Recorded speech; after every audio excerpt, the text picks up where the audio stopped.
Hello, my friends, and welcome back to another session of the Older Man's Quick Take. So first, I want you guys to understand one thing about this channel. I focus on relationships, money, fitness, the trifecta. Because I can tell you, without being fit, without having money, there's no relationships. The chances of you getting a relationship that you want, slim to none. Of course, this applies to men. But if you take care of one of those first two, the chances of you getting a relationship is higher. But there's another realm that I always try to focus on this channel. It's for you to broaden your mind. If your mind is stuck in one place, you will never grow. And part of being attractive as a man, part of living a fulfilled life, is to actually expanding your mind. What is expanding your mind? That is to see and explore areas that you have never considered before. It takes you outside of your comfort zone, and it makes you think with a much wider perspective. If you do that, you will soon realize that you're happier about life because you're capable of seeing the world not from your bubble alone, confined in your bubble in your own thoughts, but you can see something deeper. And I preface this in this edition of the Older Man's Quick Takes is because I'm going to bring you a gentleman, Mr. Saeed K. Bolson. And he comes across my channel quite a few times, and he is a profound speaker, deep thinker. But because he comes from the Middle East and his thought process comes from a Muslim background, I tend not to share his stuff with you guys because I know a lot of the people that I do talk to are on the other side of the religious realm. I understand the whole realm of the Muslims, Christians, and I prefer to stay away from it. I'm that guy on the outskirts of each camp looking in. That's another reason that I stay away from religions, because it then puts me in a camp and I got to stay in that camp, and I refuse to do that because it stops my mind from expanding. Cool?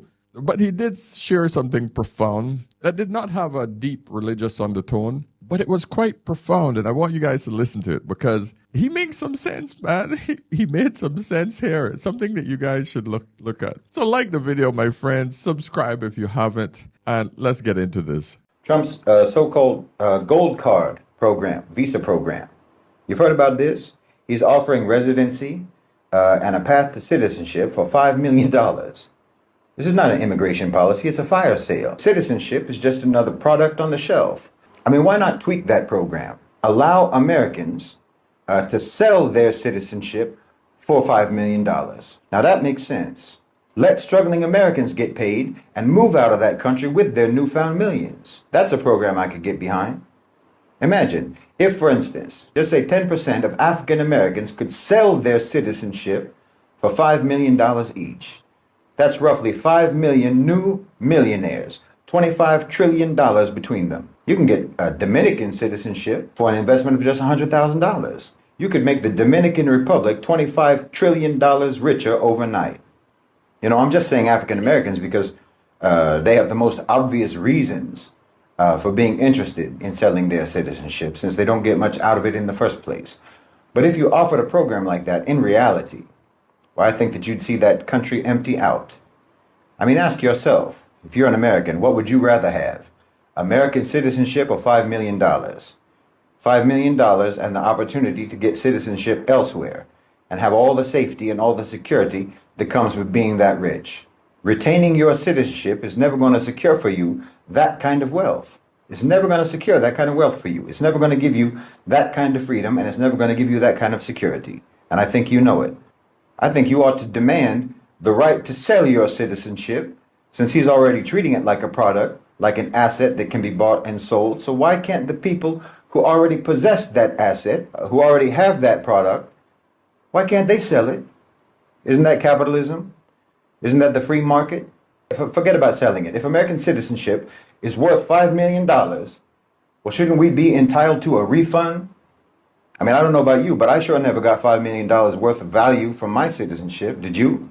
Well, I think the government ought to buy it back, just like corporations, you know, with their share buybacks and so on. You can have it. Give me that $5 million and we'll be on our way. Who wouldn't go for that deal? Well, you'd see that whole country depopulated within days. Now, tell me if that wouldn't make you think. But he has a point. He has a bloody point. Every country we know have some sort of path to citizenship based on paying money. But it only works one way. It only works to attract people in. But the people who have the citizenship already, their citizenship ain't worth shit. The poor people, their citizenship ain't worth shit if they want to give it up. He has a point. Let me know what you guys think, because it is food for thought, right? Let me read a few comments. Shivani P. Fit says, I mean, they want us gone anyway, but we're leaving here with something. It's a black woman. Antoine Fortish said, 5 million for each of us and we are out. Bye. Live Out Loud with Dark said, I would sell it for much less than that.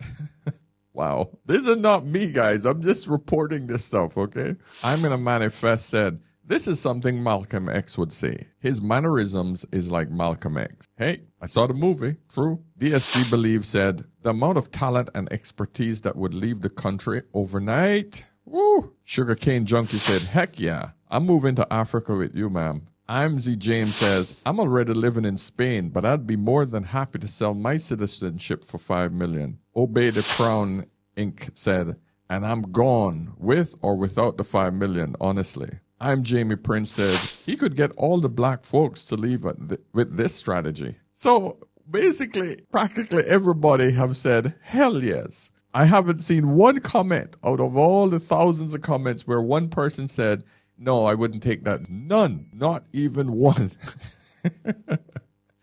And listen, I'm not criticizing the country. I'm just telling you guys what I see here. Listen, I'm from the Cayman Islands. We have a strategy for people to buy citizenships as well. So I'm in the same boat, right? But I don't get to sell my citizenship. I don't want to, but I don't get to sell my citizenship. And practically every tax haven and most Caribbean countries have such a strategy. But yeah, it doesn't work reverse in none of these countries. But the man has a point. Oh, yes, I get invited all the time.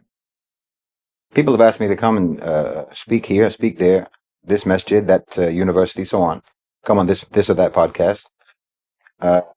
People have offered to arrange a speaking tour for me in the UK or the US or Europe, across Europe. But I have to ask all of them the same question. Can you guarantee that I won't get arrested?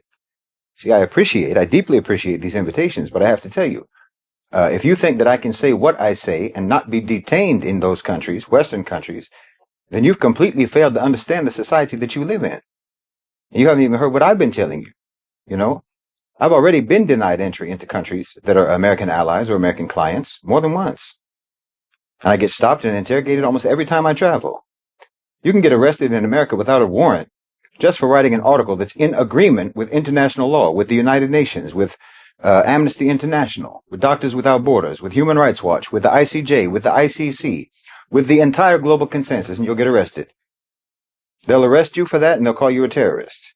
Do you think that they're going to let me do a speaking tour of those countries? Why, they would arrest me for speaking and arrest you for coming to listen.